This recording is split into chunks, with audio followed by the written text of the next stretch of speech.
The red stripe outside every barbershop is blood, and the white stripe is bandages. You probably walked past one this week without ever noticing what it was, or what it used to mean. For 5 centuries, barbers didn't just cut hair. They performed surgery, bleeding patients, setting bones, extracting teeth, treating wounds. That spinning pole on the corner is literally an advertisement for all of it. Mounted on a wall and left there when the rest of the business quietly walked away. The surgery ended 300 years ago, and yet the pole never came down. How a 500-year-old sign for bloodletting is still spinning outside barbershops in every city on Earth, on nearly every commercial street in the West. That's the reason why. Start walking down any commercial strip in any city and count the barber poles. You'll find them faster than you think. London, Tokyo, Paris, small town Ohio. The thing rotates the same way everywhere, with a red stripe, a white stripe, sometimes a third blue one, all spiraling upward as if the pole is being pulled into the sky. Everyone recognizes it and nobody asks what it means. It's one of those signs that works so well, you stop seeing it, the way you stop seeing a green pharmacy cross or the golden arches. That invisible in plain sight quality is exactly what allowed 500 years of surgical marketing to keep doing its job without interruption on basically your street. Here's what most people don't know about medieval Europe. If you were sick, in pain, bleeding, injured, or dying, you didn't go to a surgeon, because there weren't really surgeons in the sense we mean today. University-trained doctors refused to touch blood. They diagnosed with books, prescribed herbs, charged a fortune, and considered anything involving a blade beneath them. So the person who actually cut you open was the barber. Barbers were already set up for the job.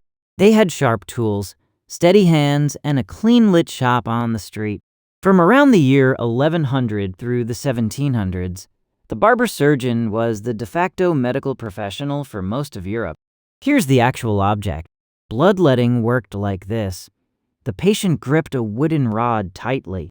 Gripping pumps the veins up into the forearm, and the barber opened a vein with a sharp blade called a lancet. The blood ran into a brass basin sitting on the counter next to them. When the session ended, the blood-soaked bandages were rinsed and hung on that wooden rod outside to dry, and the wind would twist them into a red and white spiral as they dangled. That's the pole. It isn't a design or a metaphor, it's the actual physical device. The gripping rod, wrapped in the bandages from today's surgeries, hung outside as a working advertisement. So here's the real turning point. In 1745, the King of France, Louis XV, signed a decree. By this point, the surgeons had organized themselves into a proper profession with proper training, and the crown granted them their own guild, the Royal Academy of Surgery. Barbers were ordered officially to stop performing surgery. England followed a few decades later. The barber's surgical career ended across most of Europe within a generation. But the barber's pole did not come down with it. Here's what should have happened, logically speaking. Once barbers stopped bleeding people, the sign for bleeding people should have retired too. But it didn't, and the reason it didn't is the actual mystery of the pole. There are 3 reasons the pole survived the end of the surgery it advertised. First, barbers in the late 1700s were furious about losing the surgical side of the business. Cutting hair alone paid a fraction of what bloodletting did. The pole, for that generation pushed out of surgery, was a small rotating protest, a reminder to the street that the shop used to do more than trim beards. Second, the pole had simply been around too long to come down. By the time of the 1745 decree, it had already been spinning outside European shops for roughly 600 years, long enough to stop meaning the service and start meaning the shop itself. And third, most importantly, the pole worked as pure advertising. Spiraling red and white stripes are one of the most visually arresting things you can put on a busy street. Your eye can't help tracking the motion. The red pops against urban gray.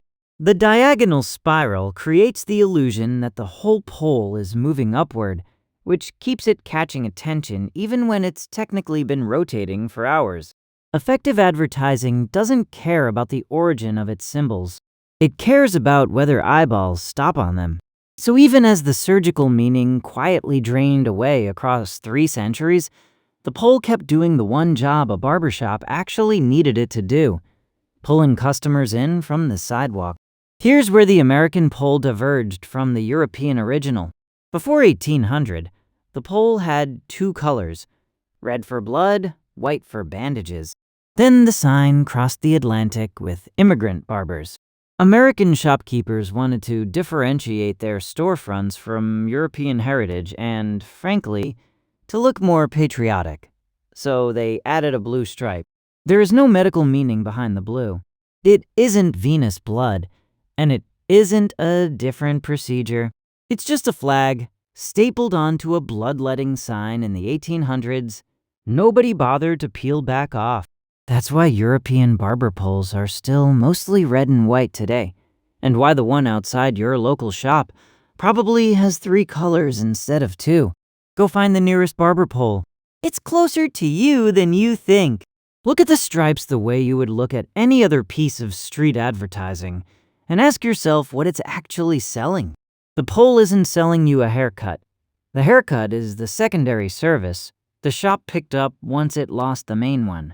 What the pole is actually selling, and has been selling for 600 uninterrupted years, is a medical procedure that hasn't existed in any professional setting since your great-great-great-grandparents were young children. It survived the invention of anesthesia. It survived the germ theory of disease. It survived Pasteur. It survived Lister. And it survived the entire professionalization of modern medicine across 2 continents.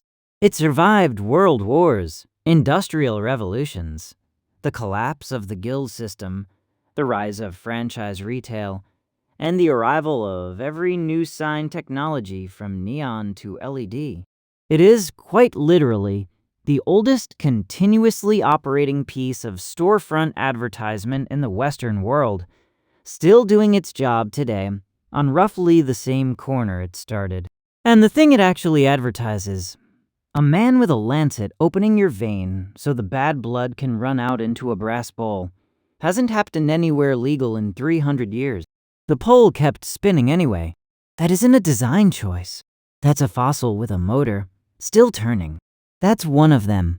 There's a whole archive of stories like it, the hidden reasons behind ordinary things you've never questioned. Subscribe so the next file finds you automatically.